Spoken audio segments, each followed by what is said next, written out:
You're right, Charlie. One of the few times near, no.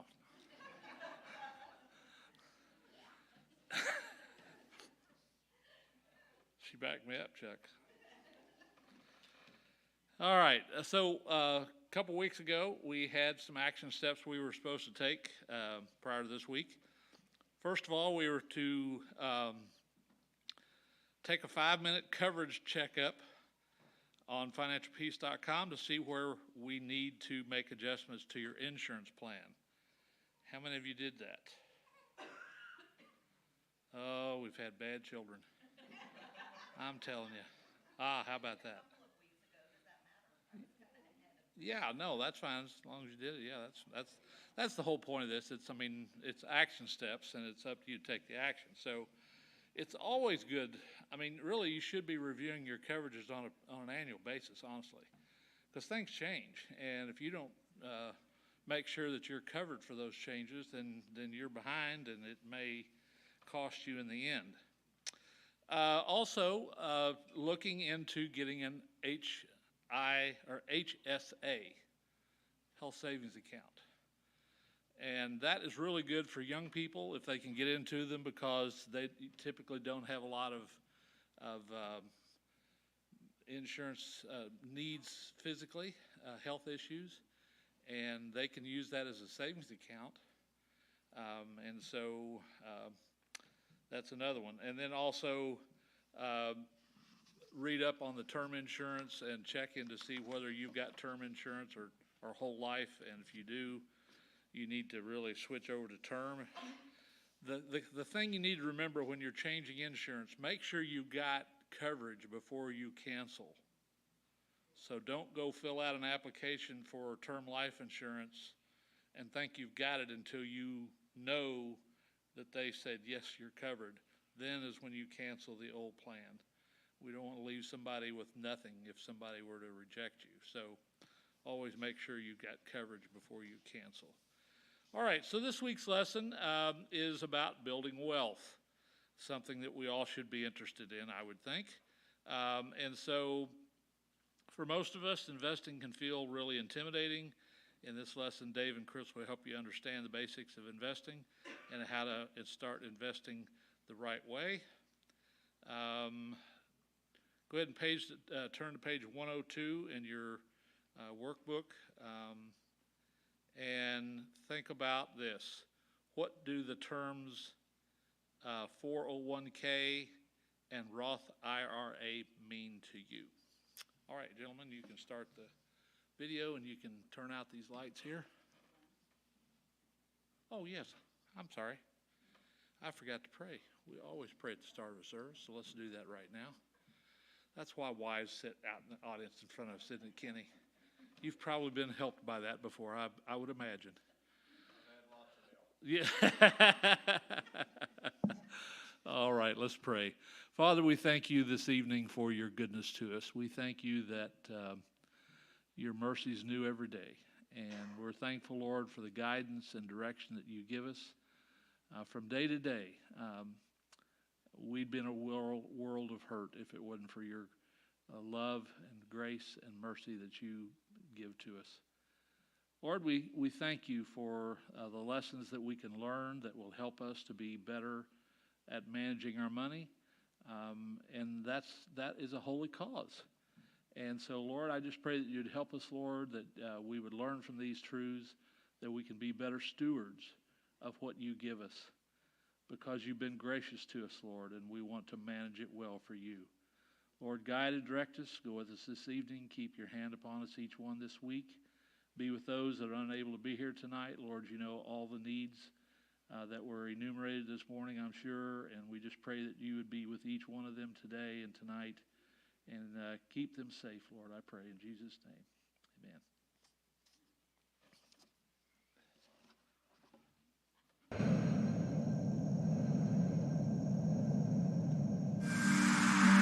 Have you ever thought about retirement? Thought about it? Yeah. Yes, because I put into my pension quite a bit. I mean, we got a long ways to go to get there. The sooner you start, the sooner you can quit. So that's really the best advice, right? Start soon, end soon. Started doing my 401k with my job years ago when I first started. Like, I'm so young, I'm not even really thinking about that right now. Hopefully I'll make the right decisions to get there. Yeah. Sure, yeah, I got some. Work-wise, 401k, couple Roth IRA. Do you think you could become a millionaire?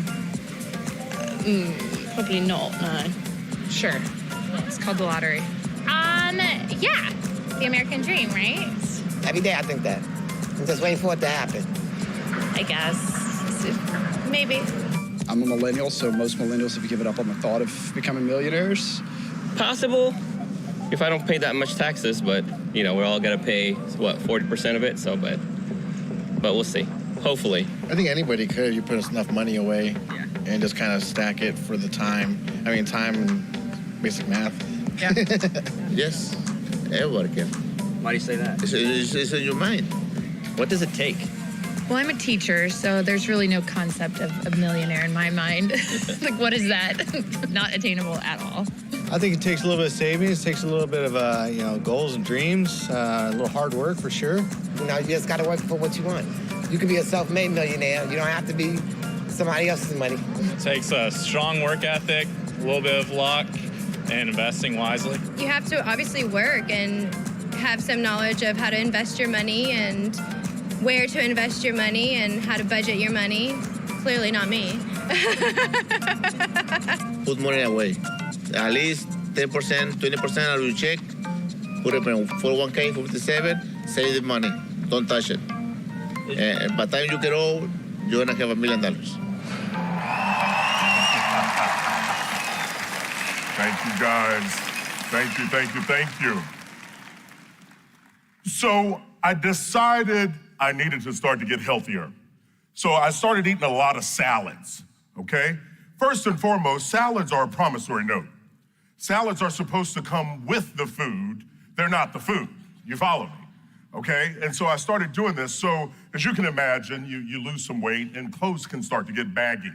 So my stylist said, and people on the team said, Hogan, you need to get some smaller jeans. Your jeans are looking a little baggy. And somebody made the comment that I look like MC Hammer. Made me mad. So I went online and quickly ordered something. And have you ever ordered something and not really paid much attention? Raise your hand if you've been there. Okay, so I ordered some jeans. Now let me show you what arrived. Okay? I ordered quick, people. This is what showed up. Hold on, it's not funny. Okay? It's not funny at all. You see these. You know this is not going in here, okay? I called the customer service line. I said, ma'am, I got a problem with these jeans. Well, she immediately gave me attitude. She goes, sir, we've been getting a lot of calls about these jeans. They stretch.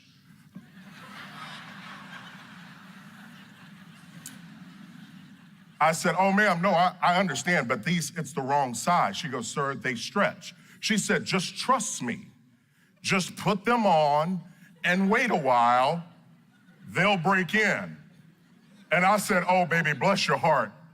If I put my body in this, there will be denim flying around the state for months to come, right? And so I can't fit in these people, okay? I know this. I know this about myself, and I make fun of my son. My middle son loves skinny jeans, and so he was very excited, and he came down the steps one day like this. I said, boy, what is wrong with you? He goes, Dad, I'm trying to break in these jeans. I said, first of all, you need to take them off to save your kidneys because they're too tight. And jeans are too tight when you look at somebody's pocket and you can see they got 2 dimes, a nickel, and a quarter, okay? I said, boy, go take them things off. You're about to pass out, right? I can't fit in skinny jeans.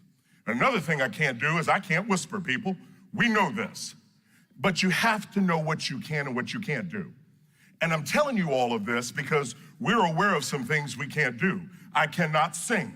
I can hum. That's about all I got, right? Everybody thinks with my voice I can sing. Can't sing, can't do it. But you've got some things you can't do as well.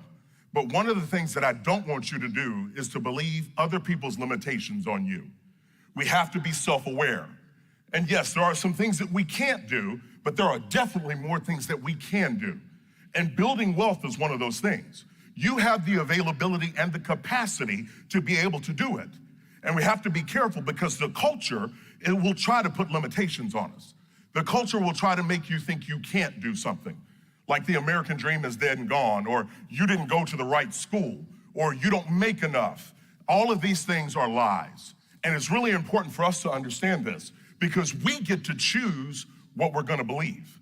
And that is so very vital, especially as you continue this journey. If you don't, and you don't have a determination in your own head of what's true for you, you can start to allow other people's limitations to be put on you. And that can be with your family, it can be with your friends, and it can be with coworkers. So the beauty of it is we live in the greatest country on the planet, right? We can decide and start all in the same minute, but we have to be mindful of what it is we're chasing and why it matters to us. I travel all around the country speaking, and I was in an airport, and I was just sitting over there, I wasn't bothering anybody, and a guy ran up to me, he goes, "Hey, Hogan," he goes, "can I give you a hug?" First of all, I don't hug strange people.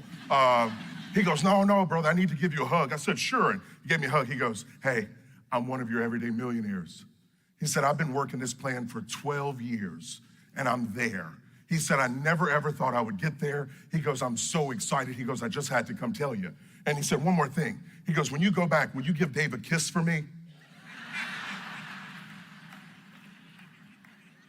I mean, this guy's getting fresh, right? I mean, he gave me a hug, now he wants me to go kiss Dave? I was like, no, ain't gonna happen, right? I said, you kiss him yourself when you see him, right? But he was so excited, and I saw it on his face.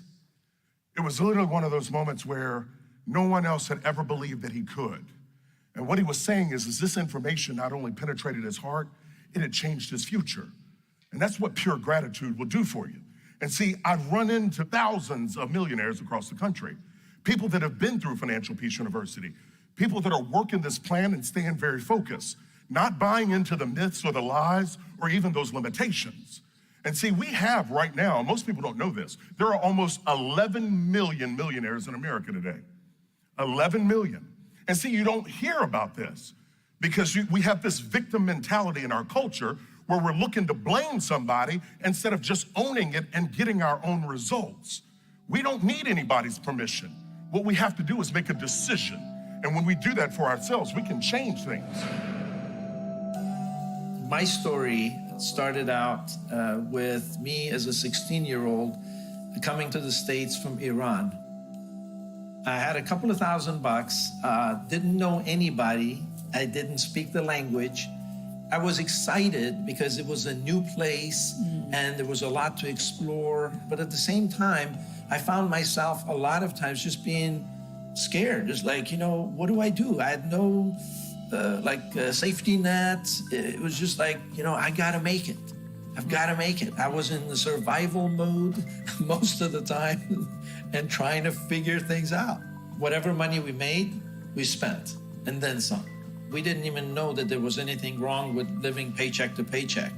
When we started our FPU journey, that's when we began to really follow the baby steps. We paid off our debt, we increased our emergency fund into 3 to 6 months, and then we invested properly, and that really helped us. I mean, It's really amazing how fast compound effect takes effect. It just happened one day that we looked, and we were like, we're millionaires. We're over that mark. So our net worth at some point in the journey went over $1 million, and we continued to grow. We did the largest study of millionaires across the country, talked to over 10,000 of them, and we dug in and got the real secrets about what they're doing. And I don't know if you're like me, I love to do internet research, and you ever run across one of those stories that tells you it's like the secret to becoming whatever, and you click that link and 30 minutes later, you're still clicking, you fall into a rabbit hole. Well, let me tell you this, without you having to click on a link or spend 25 minutes. The secret to you becoming an everyday millionaire is to believe that you can. And if you get that mindset and you adopt that, you'll start to understand that, hey, I'm in control. One of the most staggering stats out of our research, 97% of the millionaires that we studied said that they control their own destiny. Hear that. 97% of those millionaires said they control their own destiny. What that means is that they're not looking for an excuse. We're not looking to blame somebody because we did or didn't get there, right? And we have a victim mentality in our culture that we have to start to realize, hold on, I've got to take personal responsibility for where I am, but I'm also going to take personal responsibility for where I'm going. And if we don't put those roadblocks in front of us, we can get there. We live in a sowing and reaping world. 2 Corinthians says, whoever sows sparingly will also reap sparingly, and whoever sows bountifully will reap bountifully. We have this opportunity. You see, you want to work like it depends on you, but you want to pray like it all depends on God. You have to have your mind and your heart in the right place. There's another scripture in Deuteronomy. It says, but remember the Lord your God, for it is he who gives you the ability to produce wealth. Now I want you to hear this, and I want to stop because we can glance by these scriptures and move on. It is he who gave you the ability to build wealth. You're that one person staring you in the mirror that you go, I have to not only make a decision today, but I have to keep making this decision. I'm not going to let myself give up. And when you do that, you'll change your thinking. I've seen people make changes. I had an opportunity about 12 years ago to sit down with a single mom. She was very intentional. Her goal was, she said she wanted to spend more time with her 2 sons and her grandsons. And she said, I've worked hard, but I need to get more intentional. And she wanted my help. And so we budgeted. We found money that she was losing. She was leaking money in restaurants and stores, and she was shopping out of habit. We helped her look at her investments differently because before this, to her 401k was just a place money went. When we sat down and we talked, I helped her to understand that 401k is where you replace your paycheck. That's how you get paid later. And she got connected with some investment professionals, people Dave and I trust. And I gotta tell you all, I was proud of what she did. I was proud of her sacrifices because she was doing everything through the lens of her retirement dream. And she talked a lot about her boys and her grandbabies. And I was proud of the progress that she made because she made a turnaround. She got focused and intentional. And by the way, that lady has a name. It's called my mama. I got an opportunity to sit down with my mom, Mama Hogan, and show her this stuff that I've been living, to walk her through this process. And you gotta understand how proud I was to sit across from her and boss her around for once. Oh yeah, I got on her. I said, Mama, this budget's out of whack. She goes, boy, I will whack you. I said, yes, ma'am. But it was fun. And to see her make that turn, you all, and to see her have that lens of wanting to spend time with me and my brother, but also her grandkids, it was a proud moment. You see, as you set yourself up, you've got an opportunity. You can do some things. We've got the power to make some changes in our lives. But here's what you have to do first. First of all, you got to clean up the mess. You got to start to get serious about it and look at it, and you got to learn how to budget. Every dollar will help you with that budgeting. When you budget, you give yourself a raise and you give yourself the ability and permission to be able to spend without regret. So we have to do that. Secondly, you've got to work the debt snowball. I mean, you have to. You've got to get your money back because right now you're helping to make other people rich and you need to be able to build your own wealth. So let's stop the leaking of your money going out. And then after you get out of debt, you need to build up that fully funded emergency fund. You need a safety net. Life can be a high wire. And so when you have that 3 to 6 months fully funded emergency fund, you're gonna breathe easier and you're gonna be more focused. I promise you. And then once you do that, now you're able to start to build wealth. And see, this process works. We've helped over 6 million people do this. So don't come at me with something with an idea that's different. I'm not only teaching it, I've lived it. So I know what it can do. And so baby step number 4 is to invest 15% of your household income in retirement. That's the number, that's the process. And don't try to tweak it. I had a guy call in on my show, the Chris Hogan Show. He said, all right, Chris, he goes, I'm gonna tell you something. I've been doing the Dave Hogan-ish plan. I was like, the what? He goes, yeah, I've been doing the ish kind of thing. I was like, what do you mean ish? He goes, well, I attack some debt, then I go back into debt, and I'm saving a little, and I'm trying to invest. And I go, hold on a second. I said, what are one of your hobbies? He said, oh, I love to grill. I said, really? What's your favorite thing to grill? He said, steak. I go, you know what? Me too. Despite my appearance, you think I'm the world's largest vegan? No, I eat beef, people, okay? And I love it. And I said, well, you like steak and I like steak. I said, what if I said, come over to my house, I'm gonna feed you, and you ask me, what are you gonna feed me? And I say, I'm gonna feed you a steak-ish product. He goes, well, I'm not eating that. I go, exactly. I go, ish is a wish. And some of you out there have been dabbling in it, where, you know, I'm doing it a little bit, but then I'm gonna start to do this or that. Listen to me, people. If the recipe ain't broke, don't try to fix it. Follow it. It leads you to somewhere better. If you want to live your dreams, you need to work a plan that's gonna get you there. I want you to be able to build wealth and become an outrageous giver. Every time you hear about a need in your community, I want you to put yourself in a position that you can stroke a check and not just say a prayer. And I know I've been there where I wished I could have helped more, but I had decided MasterCard and Visa and American Express were a priority in my life. And when you get those priorities clear, you put yourself in a position to be a blessing. But here's what's interesting. I don't care what income people are making. If you invest 15% of your income, year after year, time after time, you will be able to retire with dignity. And I need you to hear that, because too many people will say, well, Chris, I need to wait until I'm making more. No, you don't. What you need to do is get started immediately and have this urgent mindset. I want to tell you another staggering stat from our millionaire research. 1/3 of the millionaires that we talked to never had a 6-figure household income in a single working year. 1/3 of them never had a 6-figure household income in a single working year. The thing that you can pass by is that household income. It meant 2 people were working outside of the home and they still didn't make 6 figures, but they still became millionaires. You see, it's not about your income. We have to be careful of those excuses that we use because they stand in the way of our progress. We've heard objections all the time. I hear it. People say, well, Chris, it's about your rate of return. It's about expense ratios. It's about da-da-da-da-da. No, it's not. It's about having a plan and not being deterred, being very, very focused and understand. 0% of the 10,000 millionaires that we studied say that they got to millionaire status because of high salaries, because of investments with crazy rates of return, or because of expense ratios.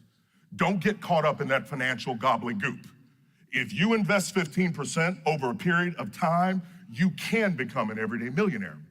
And see, we gotta stop doing the half plans. Like, how many of you remember the Atkins diet? Raise your hand. Okay, you remember that? That's the diet where you can eat all the beef you want and cheese, but you can't have one potato chip, okay?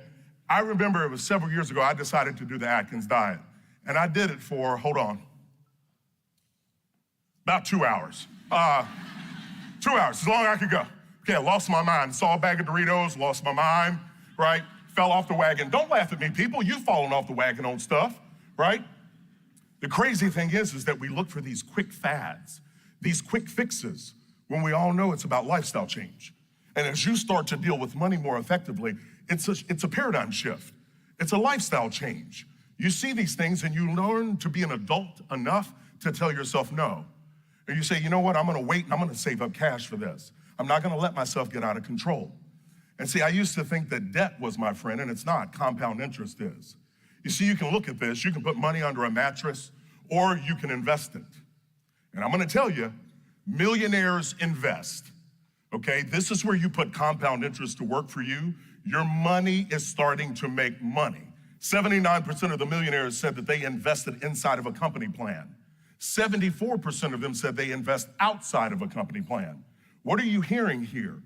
Millionaires invest. So you're probably out there saying, okay, Chris, I hear you.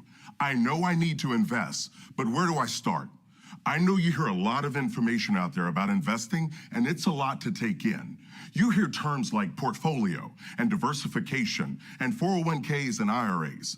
And to be honest, it can all get a little confusing. But here's the thing. People in the financial industry like to use big words. They love sophisticated terminology to talk about pretty simple concepts. I think they use big words so they can charge you big money. We're going to talk about it in a way us regular people can actually understand it. Okay, let's dive right in. First, when you're looking at where to invest and where to start contributing money for retirement savings, I want you to use what are called tax advantage plans. That just means whether you're investing through a plan your company offers or on your own, your investments are protected from taxes. There are two types of tax advantage plans. You've got tax deferred plans and tax free plans. Let's look at tax deferred plans first. The 401k, 403b, 457, and traditional IRA are tax deferred plans. That means you'll defer taxes or put off paying taxes on the money in your plan until you retire. So, you're not taxed on the money you contribute right now, but you will pay income taxes on that money when you withdraw it in retirement. That's what we mean by tax deferred, or these are sometimes called pre-tax plans.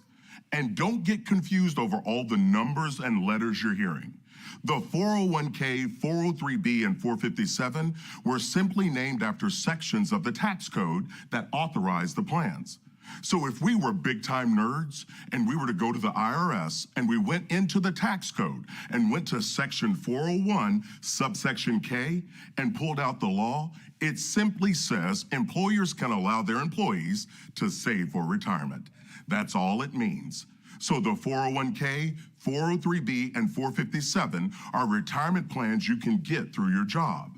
And if you talk to your company, you'll know which one might be available for you. You've probably heard of the 401k, but the 457 is for government employees and some nonprofits. And the 403b is for people who work in schools, hospitals, and religious organizations. If your company offers one of these plans, pay close attention to what I'm about to tell you next. Are you ready? You might have an opportunity for some free money. Yes, I said free. Cue the praise hands and the hallelujah chorus. A lot of companies offer what's called a match. That's where a company will match your contribution dollar for dollar up to a certain percentage. It's usually around 2 to 4%. That's free money, people. Now, I also mentioned something earlier called an IRA. That stands for Individual Retirement Arrangement, and it's one of those tax-deferred plans we've been talking about. The difference is that an IRA isn't connected to a company, so you're not going to find this through your job. But anyone with an earned income can open and contribute to a traditional IRA. Okay, that covers tax-deferred plans. But remember, I mentioned two types of plans. So what about the second one? I know you all heard me say those two magic words earlier, tax-free. And you're wondering, what's that all about? Anytime you see tax-free, I want you to thank Senator William Roth. You see, years ago, he developed the Taxpayer Relief Act of 1997, which put the Roth IRA right where it is today. You should love this man because Roth plans can play a huge role in you becoming an everyday millionaire. The Roth 401k, Roth 403b, Roth 457, and Roth IRA, basically anything with Roth in the name, are all tax-free plans. That means you pay income taxes on the money before you invest it. So you're investing with after-tax dollars. And this is great for two reasons. Number one, the money you invest grows tax-free. Number two, you won't owe any taxes when you withdraw the money in retirement. So if your account grows to $1 million or millions of dollars over time, you won't owe any taxes when it's time to use that money when you retire. So let's recap. Traditional plans like the 401k are tax deferred or pre-tax, meaning you pay no taxes on the money you contribute, but you will pay taxes on the money when you withdraw in retirement. Match means free money, and Roth plans are tax-free, meaning you pay taxes before you invest the money, but you'll pay no taxes when you withdraw it later. So traditional means pre-tax, match means free money, and Roth means tax-free. I hope you're starting to see that you don't need a master's in finance to understand this stuff. It's information we all should have learned in school, but most of us were never taught. So now that you've learned about some of the retirement plans that might be available to you, we're going to talk through which plans are actually right for you. This doesn't have to be complicated, people. Your investing strategy should not be complicated at all. In fact, I'm going to give you a fun little phrase to remember when it comes to investing. Here it is. Match beats Roth, Roth beats traditional. Got it? Let me show you an example. Let's say you've got a 30-year-old couple. Together, they make $60,000 a year. They're on baby step number 4, so they invest 15% of that $60,000, which is $9,000 a year or $750 a month. And they do that every month from age 35 to 65 at 11% growth. Let's say they have a Roth 401k with a 3% match available to them, and they contributed their full 15% into the Roth 401k. They contribute after-tax dollars, and they get over $400,000 of free money from the company match. After 30 years of growth, the Roth 401k has $2.5 million in it. And guess how much they pay in taxes? Because they were investing with after-tax dollars. They only have to pay taxes on the match, which ends up being around $100,000. So after growth and taxes, they still have $2.4 million to retire on. We just looked at an example with the company match. So let's look at a Roth IRA. What if the couple invested 15% into a Roth IRA? Remember, this is a Roth, so they're investing with after-tax dollars. That means that after 30 years of tax-free growth, they ended up with $2.1 million. Let's take a look at the final example, a traditional 401k. With this plan, don't forget, they'll have to pay taxes on the money later. They contribute with pre-tax money, which means after 30 years of growth, they'd have over $2 million. But at age 65, when they're ready to start withdrawing the money, they'll pay over $500,000 in taxes. So after growth and taxes, they ended up with $1.5 million. Now, hold on a second. I just hit you with a lot of numbers, but did you notice something about their income? It's $60,000 a year. Can I just tell you, that's the average household income in America today. So this couple invested 15% of an average household income, and in 30 years never invested any more than 15%, and they never got a raise. But in all 3 of the examples, what happened? They became everyday millionaires. See, this is what I want you to understand. It's about getting started early and remaining consistent. You can do this. You just need to stay focused. Now, if your company offers a Roth 401k with a match and good mutual fund options like you saw in the first example, that's your gold star option. That's the best of the best. So you can put all 15% of your gross income right there and be done. But let's say your company doesn't have a Roth 401k with a match, but they do have a traditional 401k with a match. Remember, match beats Roth, Roth beats traditional. So here's what you do. Contribute up to the company match. So if your company will match 3%, then you'll contribute 3%. But now what? You still have 12% of the 15% left to invest.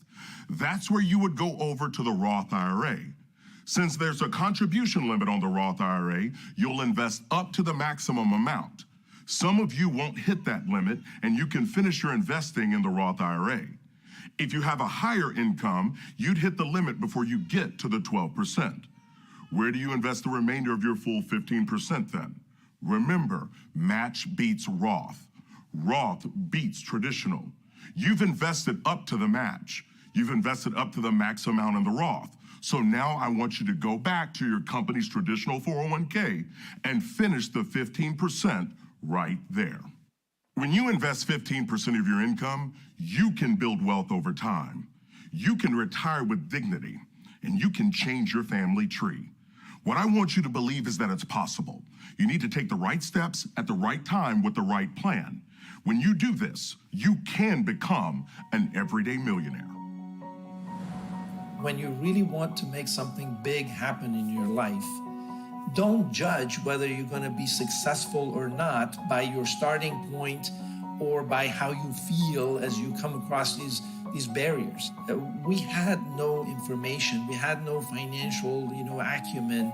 We came from really, really modest means. I mean, we did not have a lot of money. We didn't have any money. When we first started, when we got married, it was paycheck to paycheck, And it was a very small paycheck, by the way. So we had to overcome a lot of challenges, but I think the one thing that really worked for us was, again, I credit Connie for this because she had this vision. It's like, look, it's happening for these other people. It can happen for us. You know, if I'm talking to someone out there who today is looking at our video and saying, oh, sure, you guys live in this big house, you got nice jobs, you love your career, I wish I was like that. If I was like that, yeah, I could be out of debt. Well, you know what? It doesn't work that way. It's not like, okay, well, one day when I have a great job and I make a lot of money and I know a lot, that's when I get started on the journey. No, you get started because you believe. You start developing this faith that it is possible for you. If it's possible for us, it's possible for anybody out there to get on this journey and take the baby steps. Before you know it, it's like you don't have to get to the end of that journey to feel like, yeah, we've made it. Before we had the $1 million in the bank, before our house was paid off, it's like, yes, it can happen for us. This is not wasted effort. We can do this. We can learn here. We can put some money aside. We can save. We can invest. We can give because we were hopeful about a brighter future. You just got to get started. Yeah.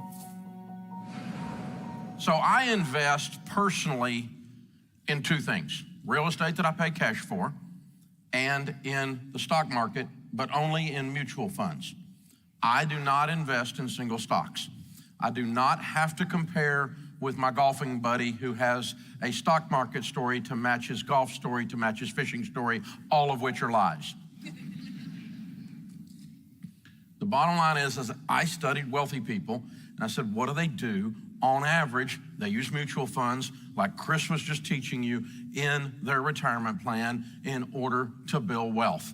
And it is the number one thing we found in 10,000 Everyday Millionaires. So for your first $5 million, you can keep it pretty simple and just stay with mutual funds inside of your retirement strategy. That's the thing. A mutual fund allows investors to pool their money together to invest. So what is a mutual fund? Well, this is how a mutual fund works. It's a pretty simple thing.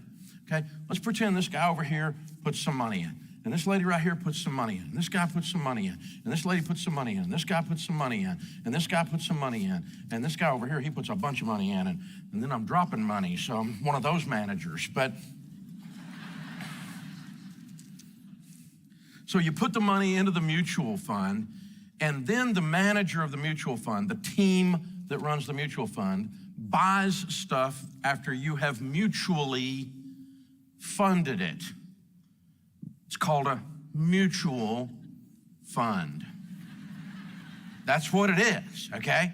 And so you mutually funded it, and then if I'm the manager, I buy stuff with it, and what I buy tells us the type of fund that you have chosen to invest in. Were I to buy bonds, then we would call this a bond, say it with me, mutual fund.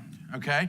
If I were to buy stocks in companies that are overseas or foreign companies, they make things like Dove soap or Q-tips or Slim Fast or Lipton tea or Ben & Jerry's. These are all foreign companies, certainly American brands. We certainly consume all of those products, but they're not U.S. companies. If I were to buy stock in the company that make those products, I would be buying stock in foreign companies or international stocks.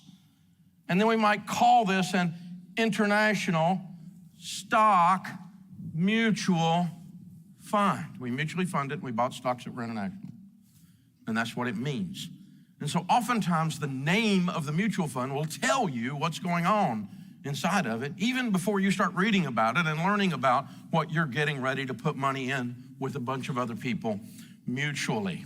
So if you were to buy stock in companies that are growing, we might call those stocks growth stocks, which would make this a growth stock mutual fund. Have you ever heard that? That's all it is. And so if I buy stock in companies like maybe Microsoft, and maybe I buy stock in something like Costco, right? And maybe I buy stock in something maybe like Amazon, and maybe I buy stock in something like Home Depot. Maybe I don't like that one, you know. And so I pick the ones that I think are going to go up in value, and I've got 90 to 200 stocks in companies that are growing.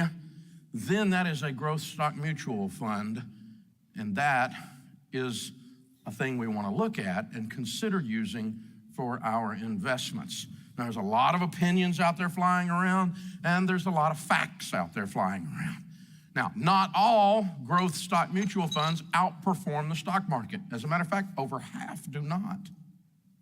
But there are around 40% of them that do outperform the stock market, meaning the manager picked a mix of companies that did better than the overall stock market. So if the stock market did this, this might do just a little bit better. It's not going to do double. It's not going to do something like that, but you can pick funds that have outperformed the S&P 500 or outperformed the stock market. Now, what happens is this group of stocks, the Amazons and the Microsofts and so forth, go up in value. Some of them will go down, some of them will go up, some of them will go sideways, but overall, you pick more winners than losers. The group goes up in value, so your share that you mutually funded goes up in value, and that's where your return comes. It's not an interest rate technically, it is a growth rate. So this group of stocks is growing and you own a piece of it. Your return comes when the value of the fund increases. These are horrible investments for the short term because the stock market's crazy. You're in crud on the short term. You don't know what it's gonna do. The president might burp. And all of a sudden it'll go, wee, right? You know, and you're watching the news and you're going, ah, right? And so they're horrible investments on the short term because they're just volatile. The stock market's volatile. But on the long term, you can look at a long-term track record. What has basically the American economy done over the long term? What are our best and brightest companies done over the long term? Don't you wish you had bought Microsoft in 1974? Hello. Don't you wish you had bought Home Depot back in the day, right? Hello. So over time, but were there times that any individual stock or groups of stocks went up and down? You bet. Long-term investments. Do not buy this unless you're going to leave it alone at least 5 years. Don't buy mutual funds unless you're going to leave them alone at least 5 years. Leave the mutual fund alone at least that long. It's a marathon. It is not a sprint. Now, your 401k or your IRA are not investments. Say not investments. Your 401k or your IRA are what protect your investments. The actual investment we recommend inside your 401k, inside your IRA, and that I personally do in my personal 401k is mutual funds. That's what's inside of my 401k. So if you visualize it a little bit like grandma's cookie jar, right? Okay, the 401k or the IRA is the protection for the cookies. The cookies are the investment. And we have already established that I like cookies. So we're going to take the investment, that's the mutual funds, and put it in here and it protects it. Nice vacuum seal, right? Stays fresh, protects it from taxes. If it's Roth, it's tax-free. You might get a match on it. Grandma might add a cookie, right? You know, whatever. But, you know, the bottom line is your 401k is not an investment. So it's improper for you to say, my 401k is not doing well. The actual way you would say that if you wanted to prove to people you understand what's going on is you say, the mutual funds in my 401k aren't doing well. Or my 401k is going big time. My IRA is going big time. Or I've got it over at the bank and it sucks, right? And you go, no, your IRA doesn't suck. It's just the jar. The jar hadn't got anything to do with it. It's the cookies that aren't good or that are good. So you would say the investment inside of my retirement plan is not doing well or is doing well. So that's what you're looking for. You're looking for that protection. That's what Chris was talking about. And then you take these mutual funds and you start investing them. Now, the beauty of the mutual fund is you're diversifying. When you put all your money in one thing, if that one thing goes bad, you go bad with it. And so if you bought only your company stock, if you have a publicly traded company you work for, and you had this big pile of company stock and then your company went broke, you're broke with them because you bet the entire thing on one horse race. Don't do that. Don't do that. Spread your investments around. Spreading them around is called diversification. Spreading it around gives you lower risk. Diversification lowers risk. It means you're spreading your money around. And this is in the Bible. In Ecclesiastes, it says, spread your portions to 7, yes, to 8, for disaster may come upon the land. Don't put all your money in one place. There's a recession coming. Maybe not, maybe so. I don't know. That's not the point. The point is we're not going to have it all in one company, and then that company misbehaves or something happens, and then we go broke. So you spread it around, and by the nature of the mutual fund, you're in 90 to 200 different stocks, which gives you safety, way more safety than a single stock investment. And so that's what you're looking at. That's how you invest it long term. Now, diversity, what we want to do is we want to diversify our diversification, because money is like manure. Money left in one pile, just like manure, begins to stink. But spread out, it grows things. So that's diversification. You always spread it out. Now, I take the 90 to 200 stocks in a mutual fund, and then I take that times 4 because I do 4 different kinds of mutual funds. So now I've diversified my diversification. I've spread out my spreading out. So I'm really spread out. That's what we're doing here. So what we do is we put 25% in growth and income. That's what I personally do. Now, growth and income stock mutual fund is the big dogs. It's the huge companies, the multi-billion-dollar companies. They're really boring. This is like the oldest child that never misbehaves. That's the rule keeper, right? This is they don't outperform the market. They often underperform the market, but they're really stable and dependable. And you want that for part of your portfolio, part of your mix. I put 25% then in growth stock mutual funds. They're different than growth and income. Again, growth and income's huge companies. Sometimes they're called large cap. Cap means capitalization, and so capitalization means large company, the amount of money they have. So it's a $10 billion, a $20 billion company. Big old companies are the large caps. They're also called blue chip companies, the large caps are sometimes, because the blue chip on the poker table is the most expensive chip. And so this is the big ones. The middle one is a growth stock mutual fund, or sometimes called a mid-cap. Sometimes your S&P 500 funds will fall in that, inside your 401k selections. You might not have a good growth stock mutual fund in there to pick from, but you got an S&P 500. It's the same thing. They're right there in the middle. It's about what the market's gonna do, a little better than the market's gonna do if you select something that's outperformed the S&P. They're really up, they're really down, they're all over the place. That's how it works. The next one I put a fourth into is aggressive growth. Now, this is the wild child of the family, okay? Aggressive growth, sometimes called emerging markets, and as you might guess, these are smaller companies, so sometimes they're called small cap companies. And so this is the wild child. It's going all over the place. It's a smaller company, it's initial public offerings, it's tech, it's healthcare, it's stuff that's volatile. And you're gonna make a bunch on it, or you're gonna lose a bunch on it. It's seldom gonna be anything but wild.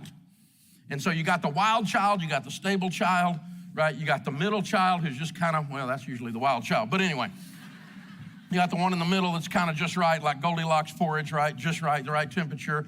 And then we'll add the exchange student. Let's do some international, okay? So we want some international in there. Now, out of these 4 in the past couple of decades, this is the one that has underperformed the others, but it's overdue. So be watching in the coming few decades. It'll probably outperform because the waves of the market, the historical movement of the market indicates that that's about where we are. I almost pulled this out a while back, and then I looked at it, and we did some detailed analysis on the historical data, and I personally left mine in, and I don't suggest to other people to do with money what I'm not doing, okay? And so you do what you want to do, but I've got it broken out into these 4. Some of it's international so that you get the BMWs and the Mercedes of the world. You get the overseas companies that are doing great work and making a lot of money in a lot of cases, and you can benefit from those. But you watch this stuff and you can see this diversification across these categories. So now we're in 90 to 200 each, except for overlap. We're at about 800 different stocks here. That's a lot. And so you're spread out really wide, and that gives you a lot of safety, as much safety as you can possibly have in this situation. Again, this is what I do with my personal 401k. So you want to include these funds all the way around. Now, If your brain's a little bit scrambled right now, I completely understand. Here's a couple things to remember no matter what. Never borrow on your retirement plan. Now, to start with, Dave Ramsey tells you never borrow. Okay, so that's easy. But why not borrow on your 401k? Because, Dave, I can borrow my own money and pay myself 5% or 6%. Yeah, but you unplugged a good mutual fund that was making 10, 11, 12% or more. So you're losing that rate of return at a minimum. And you're paying yourself interest, which is backwards. You're just gotten confused here. You're a dog chasing its tail mathematically.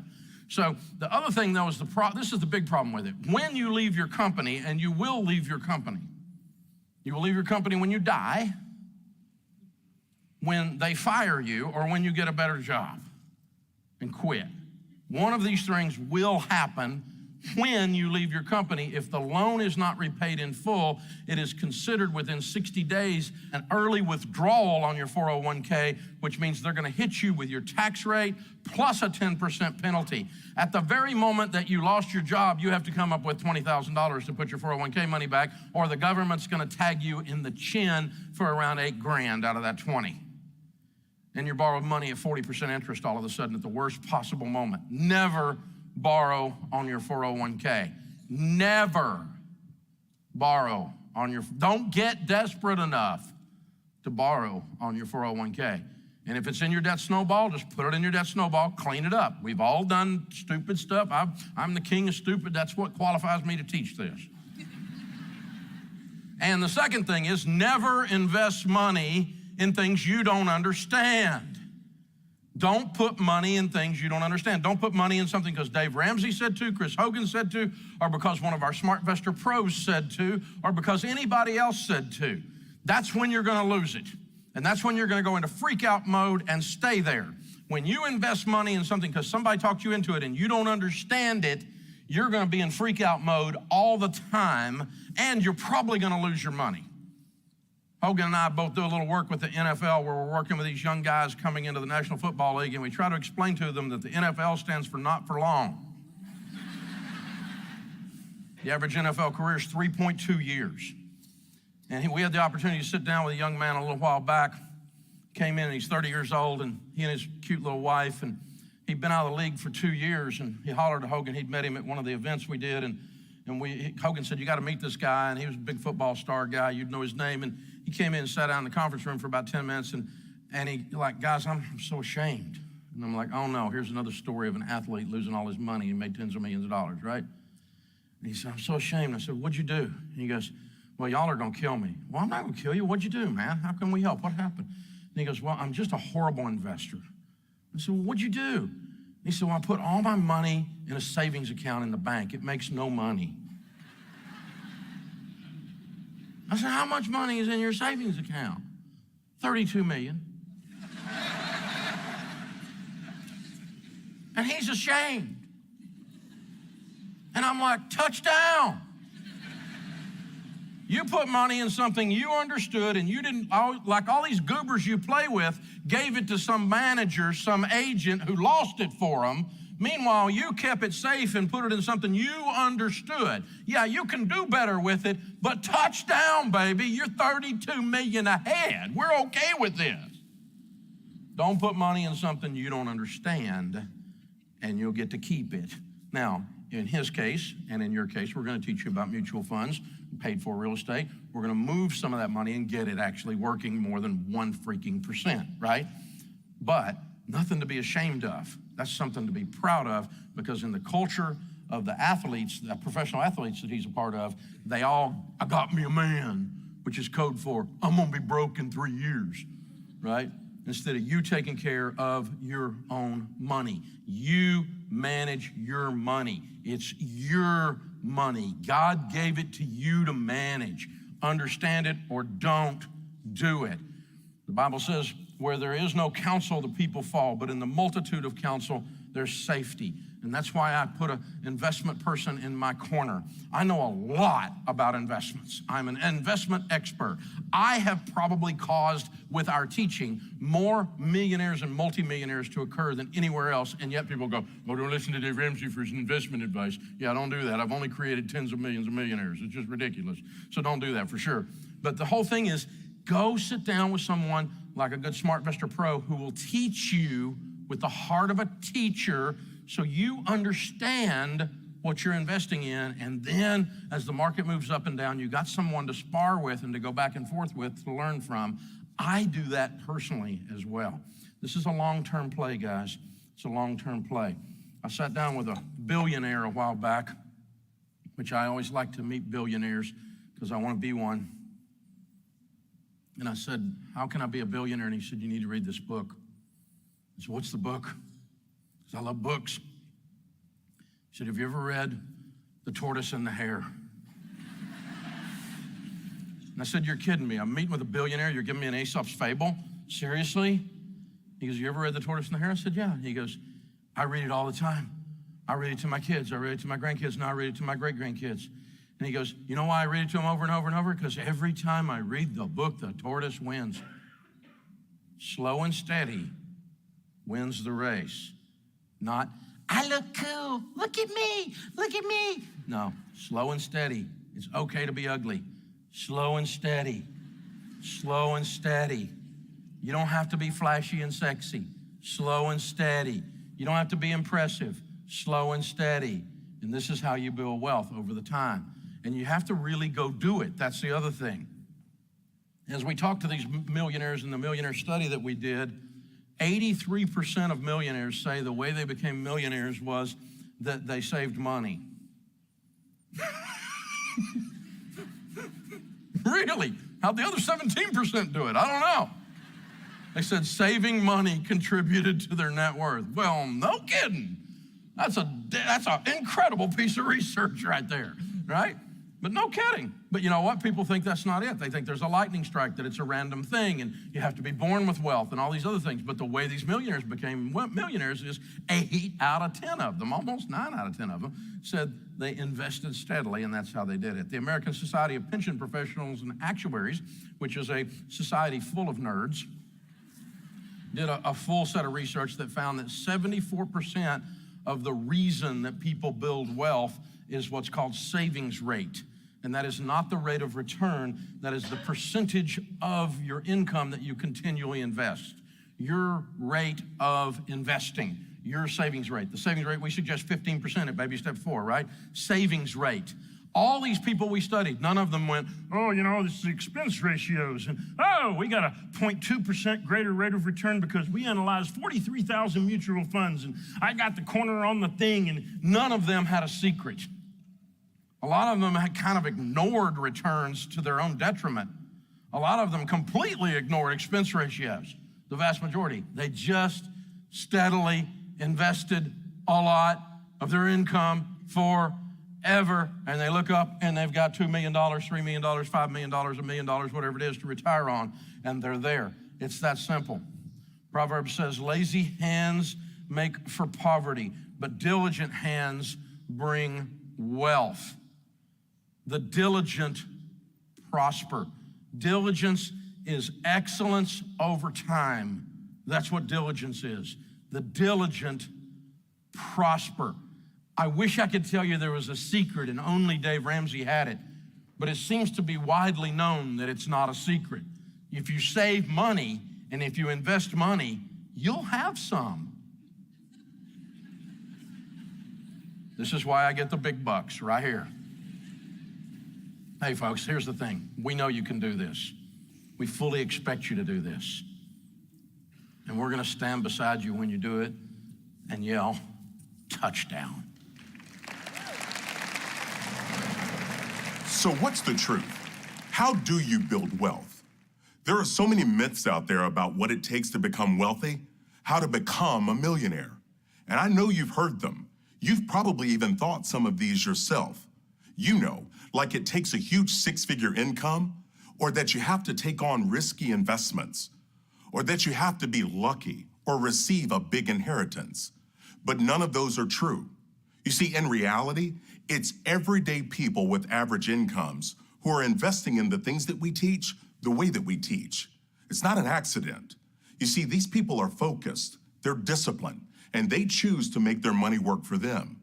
They know that building wealth requires consistency over time. Well, here's the good news. We can all choose to do this. You see, when you live on a budget, you tell your money where to go instead of wondering where it went. When you get intense and you pay off all your debt, you give yourself a raise. And when you have an emergency fund, you're prepared for whatever comes your way. See, you're starting to experience freedom, and your money is now free to start working for you so you can invest for your family and yourself and your future. I want you to hear me. You can do this. You can become an everyday millionaire. I'm telling you. Now, in the next lesson, we're going to be talking all about real estate and mortgages. You know it. Your home is your largest monetary asset. So you want to make sure you're taking the right steps at the right time. You see, I want your home to be a blessing, not a burden. So you need the right information and the right timing. So we're going to help you, and we're going to guide you through this process. Now it's time for your 1-minute takeaway. Write down one thing you'll do this week because of what you just learned.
All right, if you get the lights back there, gentlemen.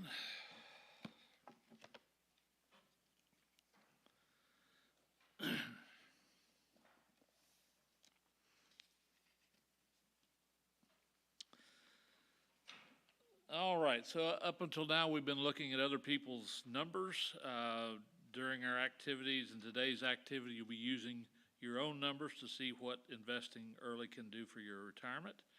So if you've got a calculator on your phone, you might want to get that out and turn to the page for instructions all in your, through this activity here.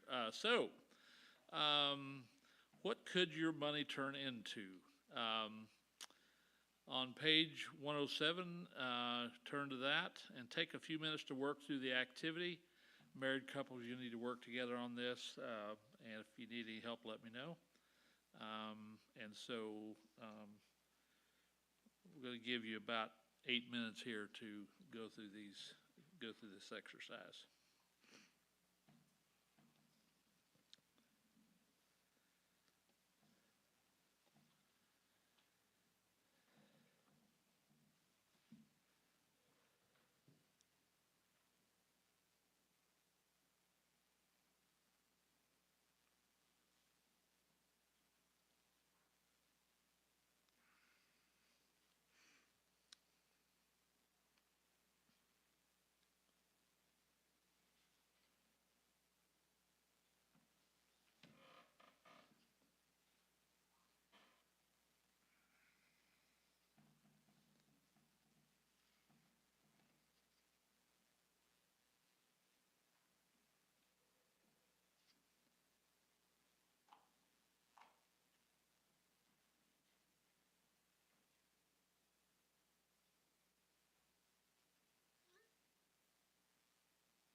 Got everybody about done here?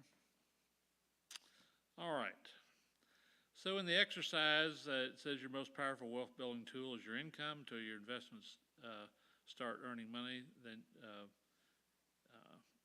until your investments start earning more than you do. That's why you want to get to baby step 4 as fast as you can.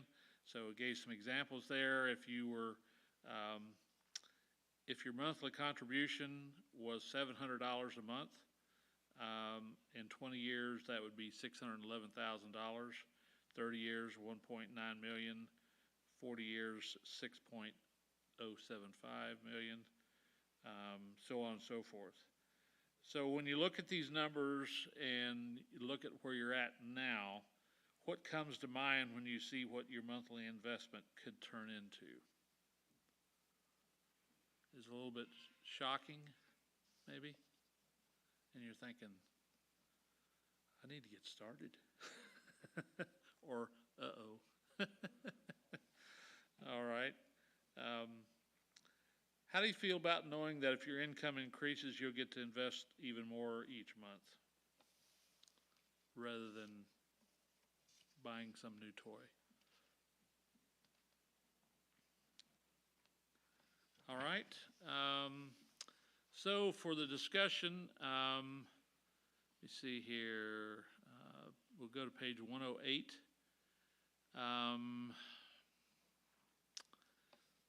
Seth, you want to read the first question there on page 108?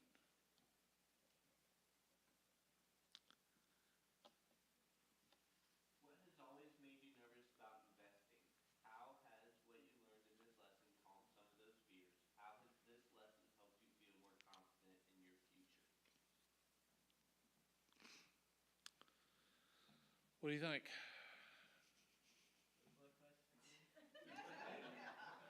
Read with, yeah. That's what you call reading with. Understanding all the language and stuff. Yeah. The language can be confusing, I think, a lot of times, and I think because of that, we just don't even want to deal with it. We don't understand it, and so a lot of times we just kind of, another time.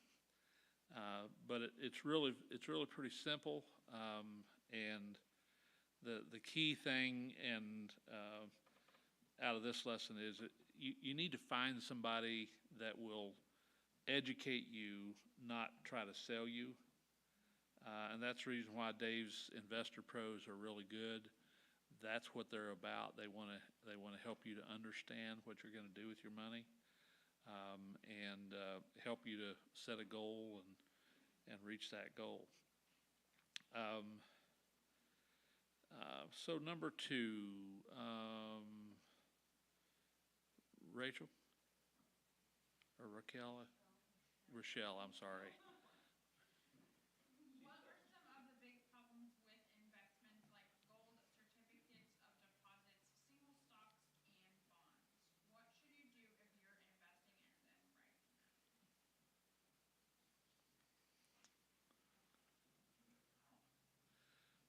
What did Dave talk about in this lesson about putting your eggs in one basket? They're very high risk and can change quickly. Exactly. And if you'll notice, when you hear a lot of call to invest in gold, what are some of the terms or the terminology or the I guess maybe you would say pressure that they try to use to get you to invest in those things? Fear. Yeah. And fear is never a good motive to invest. You need to invest without, with a sound mind, not with pressure, not with scare tactics. So diversity was the key there. These are not diverse means. They're very volatile. Just not a good idea. All right, number 3. Gerald, you want to read that one? Oh, you didn't? Oh, okay, all right, not a problem. Dwight, you want to read that one? Number 3. Investing in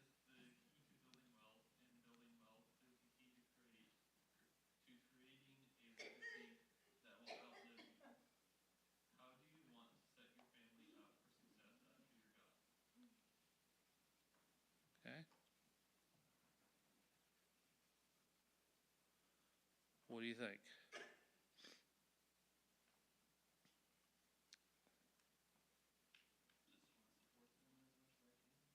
Exactly, exactly. Make wise decisions now. Begin to take that 15% and put it away, and watch it grow. And so, yeah. Number 4, Sherry, you want to read that for us?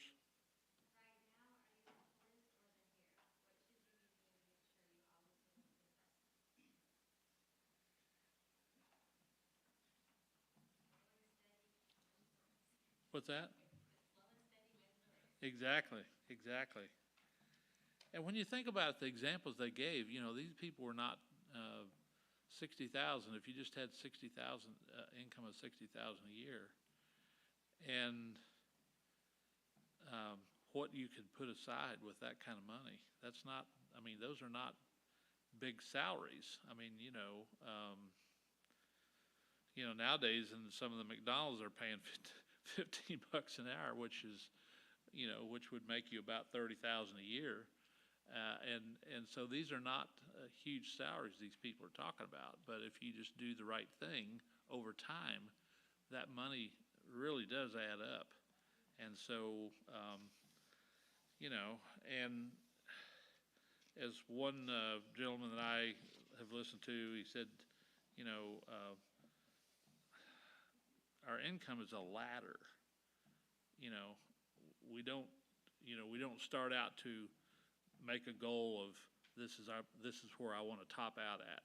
We want to improve ourselves. We want to work on improving ourselves, improving our skills, and increasing our knowledge, so that as we work our job, we can do a better job on the job, and create wealth or value in ourselves that would cause an employer to give us more money, and thereby then we can build our wealth from those increases as well. All right. So we're going to look at page 109, read through the action steps, but I want to stress the fact that can you imagine what it would feel like to not have any debt, including your mortgage? In the next lesson, you'll be learning everything you need to know about real estate and mortgages, so don't want to miss that. So let's look at the action steps for this week. Using the investment calculator in the activity, you calculated 15% of your monthly income that will go into retirement savings. Ready to see what that number could become in 20, 30, or 40 years? Use the investment calculator. There is one there on financialpeace.com. You can put your numbers in there and see what that's going to grow to. In this lesson, you learned about diversification, spreading money around so it will grow. You want to keep your risk low and your reward high. So if you're ready for baby step 4, then go to financialpeace.com to connect with the Smart Investor Pro in your area and start investing in that right away. And then also check your gazelle intensity. You're 7 lessons into FPU now, and you're doing great. How are you feeling about your progress? And so use the scale below there to kind of gauge your intensity. Are you running slow? Are you starving the cheetah? Or where are you at in that 1 to 10? And then read Mutual Funds 101 on the next page. That will help educate you on what these different funds are about, and so that way you'll know more about what you want to invest in moving forward. All right, that is lesson number 7 tonight. We'll be on lesson 8, just 2 more lessons to go. Hope this was helpful tonight, especially for some of you younger folk that maybe haven't even looked at that kind of thing. Brother Kenny, would you mind closing us out in prayer tonight? Father, thank you this evening for the opportunity to learn how to better manage that which you blessed us with. We thank you for those who have wisdom and guidance from a Christian perspective even, that can point out the benefits of saving